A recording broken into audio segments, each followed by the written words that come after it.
we're going to go ahead and look at 12.2, Test for Independence. It's called the Chi-Squared Test for Independence, where we're going to compare columns of values to see if they're somehow related to another categorical variable.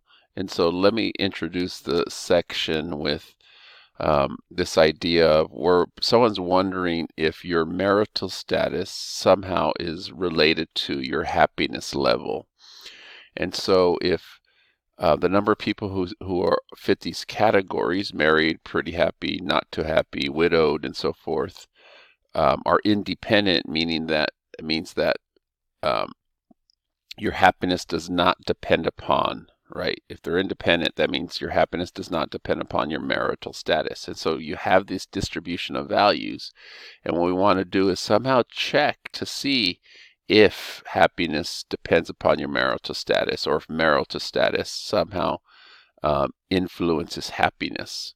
And so again, the calculations are not complicated, they're just long. And so we use StatCrunch to do this. And so that's what we're trying to do. First, think about, does marital status affect your happiness level, right? These categories.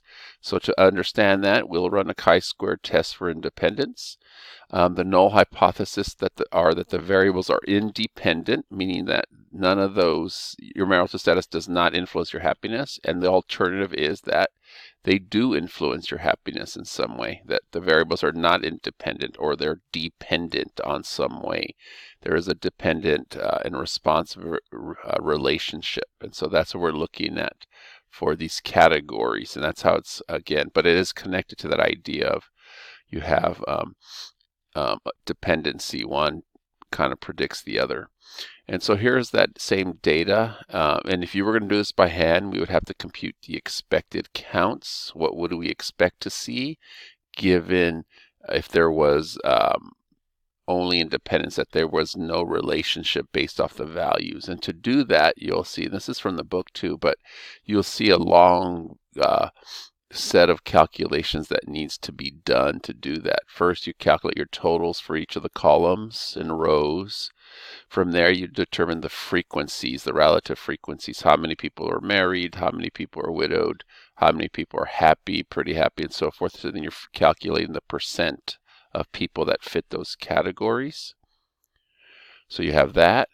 And then from there, you can see, once you have that, that gets distributed within that of the expected frequencies, what we'd expect based off of these total values here that we have.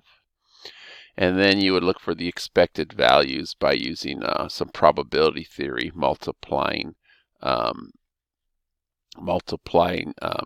your relative frequencies together with the sample size to get what you would expect to see. So it's a lot of calculations. This is how you would do it if you were doing it by hand.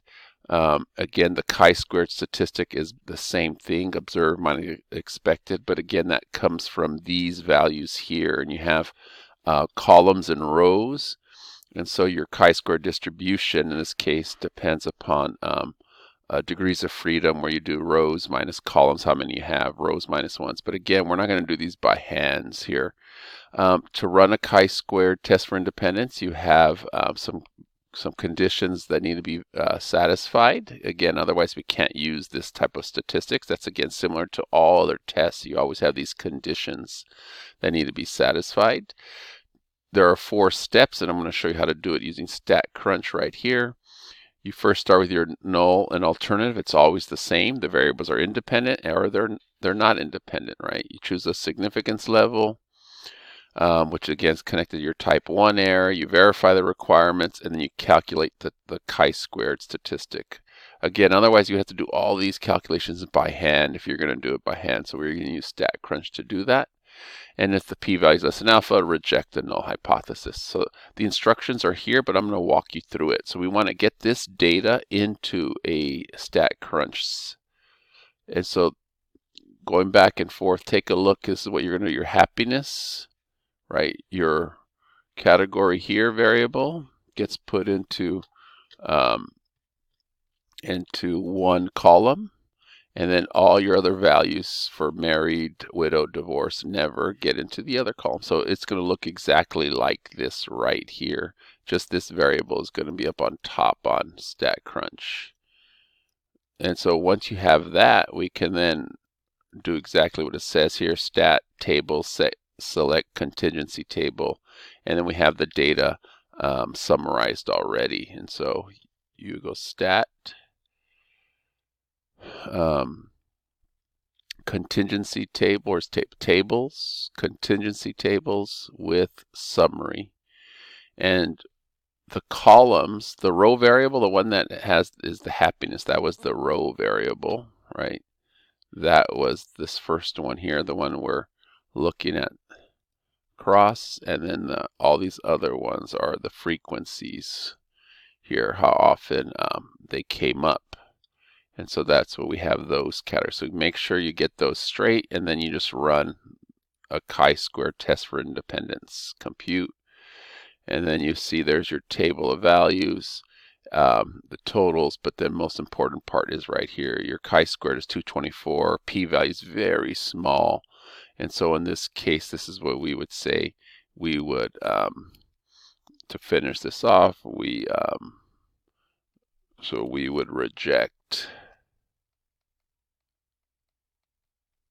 H not, H sub 0, since the p-value was smaller than 0.05, right? Our p-value, again, was less than 0.001. This chi-squared was so big there.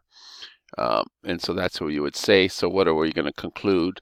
We conclude, since we reject the null hypothesis, we're concluding, right, there is sufficient evidence. There's sufficient evidence to support the claim, evidence to support the claim that the variables